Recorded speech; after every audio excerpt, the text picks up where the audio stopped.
الحمد لله وحده والصلاة والسلام على من لا نبي بعده أما بعد فأعوذ بالله من الشيطان الرجيم بسم الله الرحمن الرحيم وما لكم لا تقاتلون في سبيل الله والمستضعفين من الرجال والنساء والولدان الذين يقولون ربنا أخرجنا من هذه القرية الظالم أهلها واجعل لنا من لدنك وليا واجعل لنا من لدنك نصيرا صدق الله العظيم জামিয়া ইসলামিয়া মাদ্রাসা কর্তৃক আয়োজিত আজকের এই বক্তৃতা সেমিনারের সম্মানিত সভাপতি, মঞ্চ উপবিষ্ট বিজ্ঞ বিচারক মণ্ডলী, সুদক্ষ পরিচালক এবং আমার মাথার তাজ সম্মানিত ওস্তাদ হাফেজ হজরত মাওলানা মুফতি হাবিবুল্লাহ সাহেব হাফিজাহুল্লাহ, সামনে উপবিষ্ট বাংলাদেশের বিভিন্ন প্রান্ত থেকে আগত আমার এলএম পিপাসু ছাত্র ভাইরা, সবাইকে আমার পক্ষ থেকে আন্তরিক শুভেচ্ছা ও অভিনন্দন জানাচ্ছি।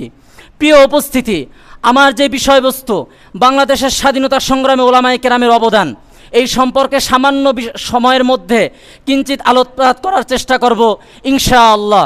প্রিয় উপস্থিতি, আমরা জানি আমরা একটা সময় ছিলাম অধিকার হারা, আমরা ছিলাম নির্যাতিত, নিপীড়িত, আমাদের কোনো অধিকার ছিল না।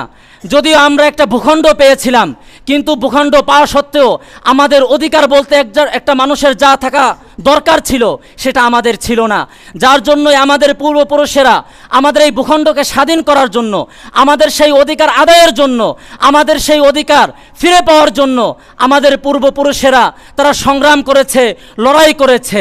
লড়াইয়ের একটি পর্যায়ে তারা একটি যুদ্ধে অবতীর্ণ হয়েছে, যেই যুদ্ধ 1971 সনে 16ই ডিসেম্বরে শেষ হয়ে আমরা একটি স্বাধীন ভূখণ্ড পেয়েছি, আমরা একটি রাষ্ট্র পেয়েছি, আমরা একটি ভূখণ্ড পেয়েছি, আমরা একটি লাল সবুজের একটি পতাকা পেয়েছি, আমরা একটি সূর্য পেয়েছি, স্বাধীন সূর্য। প্রিয় উপস্থিতি, সেই যুদ্ধে এবং সেই সংগ্রামে পিছপা ছিল না এই দেশের ওলামায়ে কেরাম। আমরা সকলেই জানি, যখন বাংলাদেশের স্বাধীনতার সংগ্রামের যে যুদ্ধ শুরু হয়েছিল, তখন যুদ্ধের কারণে লালবাগ মাদ্রাসা বন্ধ হয়ে গিয়েছিল। তৎকালীন সময়ে শ্রেষ্ঠ বুজুর্গ হজরত হাফিজি হুজুর রহমতুল্লাহ আলাইকে তার ছাত্ররা তৎকালীন সময়ের যুদ্ধ সম্পর্কে প্রশ্ন করেছিল। হাফিজি হুজুর রহমতুল্লাহ আলাই বলেছিলেন, বর্তমান যে যুদ্ধ সংগঠিত হচ্ছে, এই যুদ্ধ কাফের এবং ইসলাম এবং কুফফারের যুদ্ধ নয়, এই যুদ্ধ হলো জালেম এবং মাজলুমের যুদ্ধ। সুতরাং আমরা হলাম মাজলুম, পাকিস্তানের হলো জালেম, আমাদের জন্য পাকিস্তানের বিরুদ্ধে যুদ্ধ করা সকলের জন্য কর্তব্য।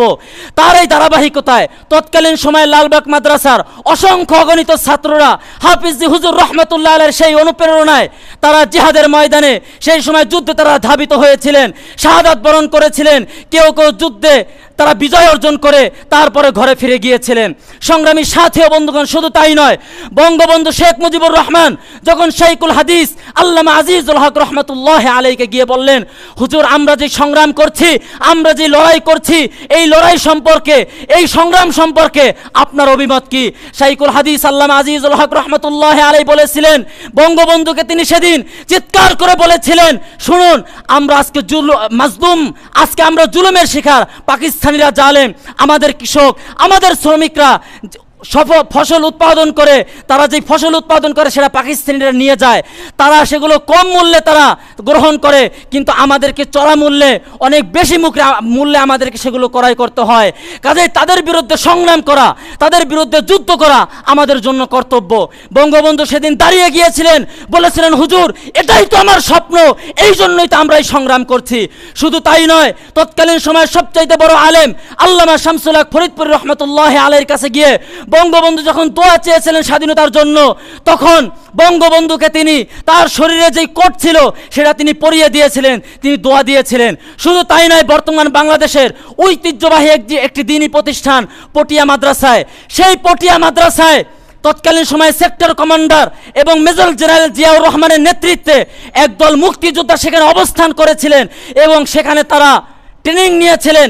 সেটা পাকিস্তান হানাদার বাহিনী জানতে পেরে তারা সেই মাদ্রাসায় বোমা বর্ষণ করেছে। তার প্রমাণ আজকেও পটিয়া মাদ্রাসায় ওস্তাদ সহ 18 জন ছাত্র সেদিন শাহাদাত বরণ করেছিল।